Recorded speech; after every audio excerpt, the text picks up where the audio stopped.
Here's what's happening right now. 80s already in the area for most of us, and we are just getting started. Paula?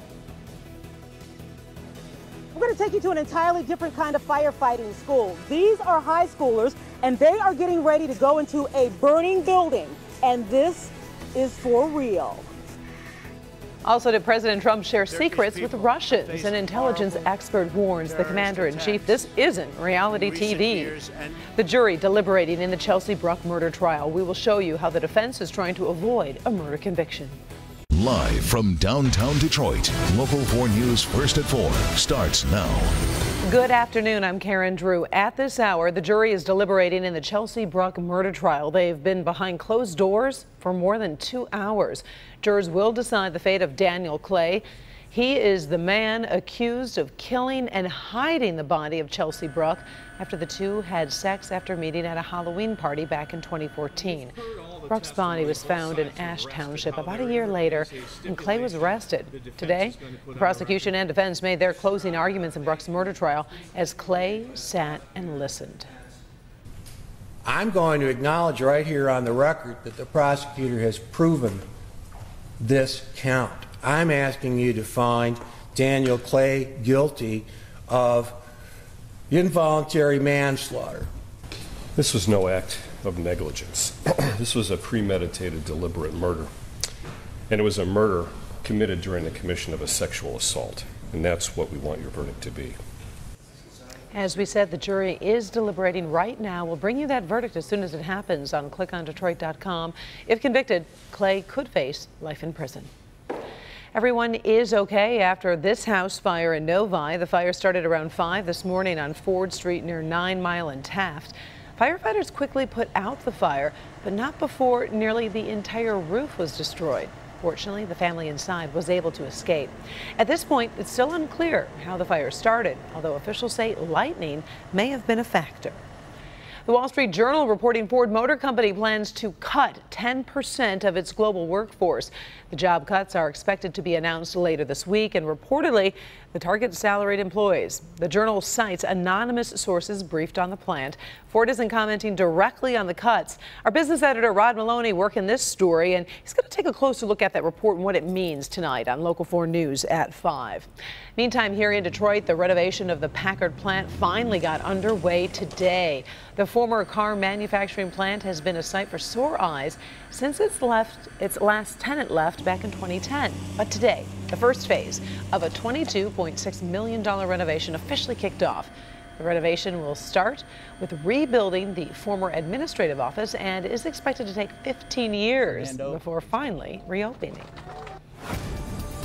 We started the day with some rain, some pretty heavy rain actually early in the morning, but the sun is warming things up. So let's check in with Ben Bailey for the first forecast. Yeah, Karen, we have gotten started with the 80s already for just about 2/3 of the area. One of our warmest temperatures down in Monroe, 87 right now. We're officially at 83 at Metro, and the places that have not yet gotten in on some of these warm temperatures yet are up in our north zone. Sandusky's at 72 and Port Huron, he's at 75. Everybody gets the 80s tomorrow. In fact, I wouldn't be surprised if a couple spots maybe kiss 90 degrees in the afternoon. Still pretty warm as we get into Thursday.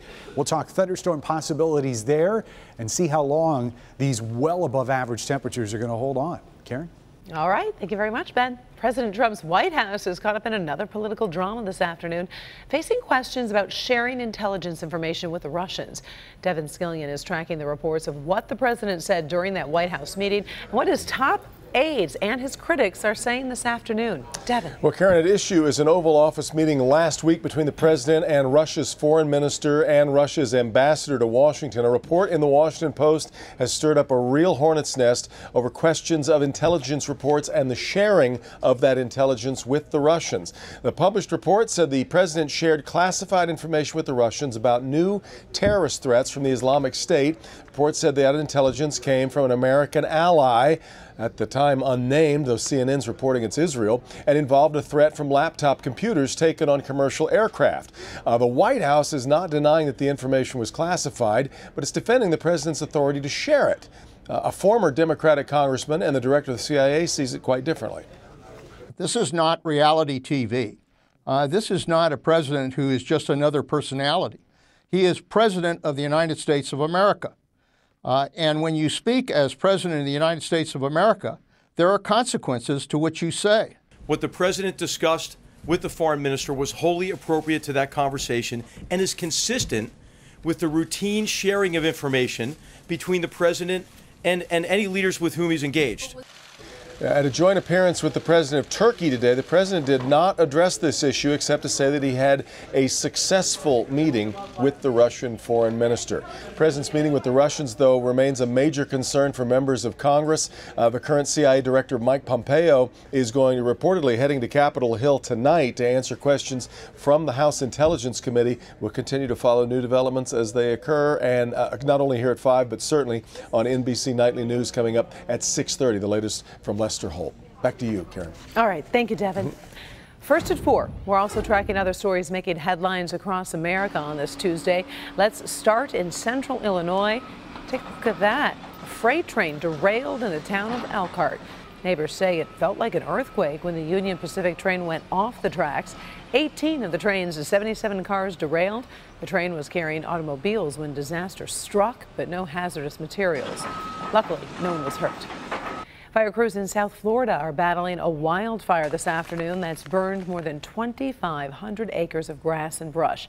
While no homes or businesses are threatened, the flames are burning near a nuclear power plant and the Homestead Miami Speedway. Florida has been very dry this year, with more than 2,100 wildfires since the beginning of the year. Investigators believe this fire was started by a recreational vehicle. Now, we have shown you fire training exercises before, but probably nothing like this. These are high school students getting some real-life experience with real flames. Our Paula Tutman also suited up to give you a closer look at what these kids are learning and where they go from here. Okay, real truth test time. How many of you would willingly run into a burning or smoking building? Being a firefighter is not a default profession. It takes heart, it takes passion, and it takes courage. And these high schoolers have that. And in fact, with this special program, by the time they actually graduate from high school, they will have the basics they need to become a firefighter. Looking for safety. All right, platoon 1 and 2, let's gear up. It's 80+ degrees in Hamburg Township. We're going to get that attack crew in place on line. Inside firefighting turnout gear, amp it up to as much as 110 degrees. Put some hose. Run inside a burning tower and it can get as hot as 2,000 degrees. Welcome to the Howell High School Fire Academy. Many years ago, we called it vocational school, where you went out away for a couple hours. For those hours that they're with me, they are going to also earn credit. So science, they also earn an upper level language credit as well. I'm going to be right next to you. This program takes high schoolers interested in the fire service and fire sciences and turns up the heat, literally. Teaching them everything they need to know to get into the fire services. In the end of the year, they will be certified firefighter 1 and 2, which is a minimum certification you need in the state of Michigan to become a firefighter. Many of these students have firefighting coursing through their veins, like Elise, a rare breed of young woman who wants to save lives this way. Help saving lives is big to me, and interaction with the community. And Brandon, whose stepfather is a firefighter, and he watched him come home every night as a hero. When your house is burning down and you're in trouble with the car crash or medical issue, you want to see a firefighter, and you want them to help you. And we're all just one big happy family that's out to help everyone. This program is seeding departments everywhere, desperate for talent. The program is free for students who are learning leadership skills, teamwork. You grow up fast when you're learning how to run into a burning building. At graduation, some will go to college and be paid on call or volunteer firefighters in small towns who want them and desperately need them. Some will go to big departments as full-time professional firefighters. All are learning their craft early with heart and dedication. Being in there, I mean, there was like 8 of us and it was smoky and you felt kind of claustrophobic, but being around it's not bad. Thumbs up if you're doing good. You just kind of get used to it. You don't have to go to Howell schools to be a part of this program. I'm going to put a link on my Facebook page, Local 4 Paula Tutman. Put you right in touch with them. If you have a child who's interested in the fire service or the sciences, this is probably a program they want to check out. And they could very well have a job waiting for them when they get out of high school or college. Paula Tutman, Local 4. Still ahead, did you notice any trouble at your favorite Starbucks today? We'll tell you what went wrong and how it paid off for some customers. Also ahead, The health benefits of owning a pet. New research reveals some encouraging news for animal lovers of all ages. Up first, a disturbing hit and run caught on camera. There is some good news following this scary incident. We'll be right back. We'll celebrate. Coming up all new on Local 4 News at 5 and 6. A retired Detroit police officer's home was broken into on Mother's Day, and this isn't the first time. I was like, oh my God, here we go again. Hear her direct message to the thieves, and we'll show you the surveillance video she captured.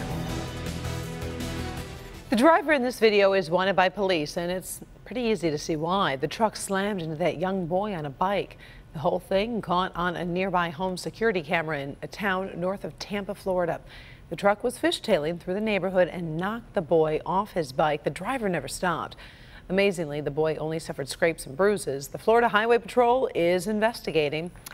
Trouble at Starbucks has a silver lining for some coffee lovers. The coffee giant says a tech upgrade overnight caused payment problems in some stores in the U.S. and Canada. Social media was lighting up with reports. Customers were getting free coffee because the stores just couldn't process payments. We just received an email, by the way, from Starbucks saying almost all the stores are back online and the rest should be back to normal shortly. Good health, the hidden benefits of having a pet. Experts say pets can help improve your health at all ages. For children, having a dog or cat decreases the risk of developing allergies and helps them learn to be more empathetic. In adults, pets help reduce stress and have been linked to lower blood pressure, also lower cholesterol levels. In fact, dog owners of all ages are more likely to be physically active and less likely to be obese. And for seniors, having a pet, especially a dog, can increase social connections. That's been linked to living a longer, healthier life. And we have a webpage specifically for pet lovers. You can find pet news, share photos, and chat with other pet owners on the All for Pets page at clickondetroit.com. We'd love to hear from you. Obviously, great weather for the pets if you're headed out to the dog park, etc., because it's nice out there. Yeah, make sure they got plenty of water, though, over the next few days, because they're going to be... Yeah, it's going to be getting pretty hot. We're going to be doing Summer's that, too. here, right? A little. So far, this is the warmest temperature today that we've had all year. I like it. And we're going to beat it tomorrow. Tigers, by the way, back in town tonight. So if you're on the way to the ballpark, beautiful night over there, plenty of sunshine to get started. Temperatures will be right around 80 degrees at first pitch, which is 7:10. As the Orioles actually are in town to play the Tigers. Tonight, we'll be looking for those numbers to stay in the 60s, which is actually closer to our average high for this time of year. But we are at 83 right now, and as we mentioned, that is the warmest number that we have seen this year so far. Winds are out of the south 10 miles an hour, and even though the temperatures are going to warm up tomorrow, you look down here to the southwest, those temperatures really aren't that much warmer. We've got an 87 and an 88 down here in central Illinois, and that's pretty much what we will see in parts of the area tomorrow. Just about everybody in those mid-80s as we get into the second half of the day. Had those thunder boomers roll through in the early morning hours, and they were pretty loud too. Those are long gone, and so are the clouds. As we've got mostly clear skies, that's the way we're going to stay tonight. And going into tomorrow, we're looking at dry conditions as well. Partly cloudy skies on Wednesday with those warmest temperatures, not only of the year so far, but of the forecast. We'll be very close to that mark on Thursday. We've got 2 chances of seeing a thunderstorm, and they're both slight. That first is going to be very early in the morning.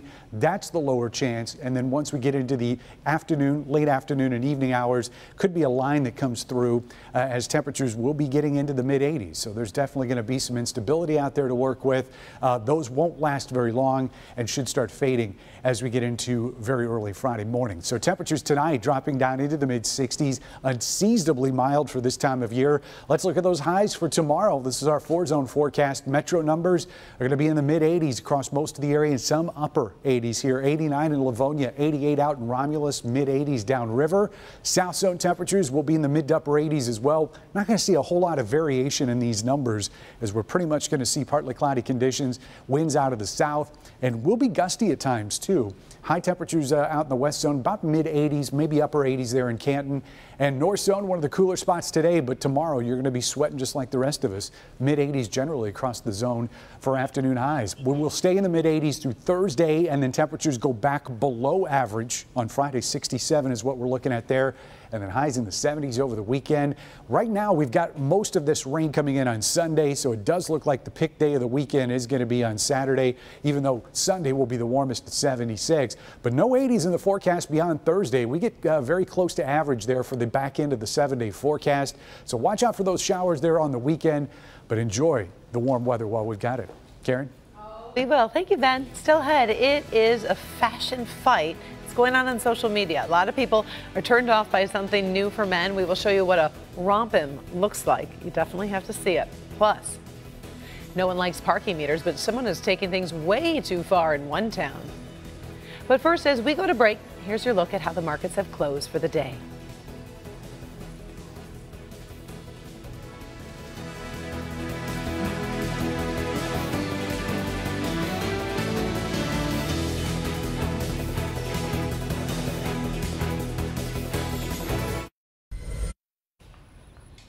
We are back with a parking meter mystery in Northern California. Over the last year, someone has stolen nearly 700 parking meters from city streets in downtown Stockton. Police are pretty baffled, as the meters are sometimes taken when they don't even contain much money. The thieves use a hacksaw to cut the meters down. Police do have a photo of a suspect actually carrying the meters away in a baby carriage, but they haven't caught anybody yet. Take a look, huh? Each stolen meter costs the city about $800. You think after the first 100 or so, they kind of catch you would on to think that? It's not like you can't. I know they didn't put a task force on that one. Today's trending stories this summer right around the corner. Amazon is trying to help parents who are looking to keep their kids busy and entertained. The website has released its 2017 summer toy list. The list includes more than 400 toys for summer fun. Amazon's toy experts have created different filters so you can search for toys by brand or maybe your child's age, price range, reviews, and discounts. So definitely check that out. Pool toys got to be top. Oh yeah, definitely. And chalk is popular too, but Yep. I guess that's my age of my kids. Okay, this is really cool. Take a look at this new fashion possibility for men. It is called the rompim. You know, like women would wear called a romper. Well, it's now for men, and that's the version. And we're told that the creators were talking about men's clothing options, looking for something new. And this is what they came up with. The Kickstarter page quickly raised $10,000. The social media has been divided. Some people are horrified by the idea. By the way, the rompim does come with a zipper, because I was curious about that. They're trying so hard to look cool in those things. They're like shorts with, or onesies with shorts. That's what it looks like. So I could take it that you'd probably not wear one? Probably not. Probably pass on the rompim. Yeah. Tonight on Jeopardy, a local teacher continues her quest for $100,000. She's in the semifinals of the annual teachers tournament. Susanna Nichols is an English teacher at the Roper School in Birmingham. She's already received a $2,500 grant for classroom projects from Farmers Insurance just for being in the tournament. Find out if she makes the finals on Jeopardy right here on Local 4 at 7:30 tonight. And still ahead, we've got a pretty cool story about a devoted Tigers fan. He scores the prize of a lifetime, but he's going to make a pretty tough choice. We'll have his story after the break. But first, take a look at the really inspiring story I'm working on for tonight at 11. He's a young man making a big impact on this football field. I didn't know how other people felt about him until this video. He's the motivator. I earned that name. I wouldn't be where I'm at today if it wasn't for him.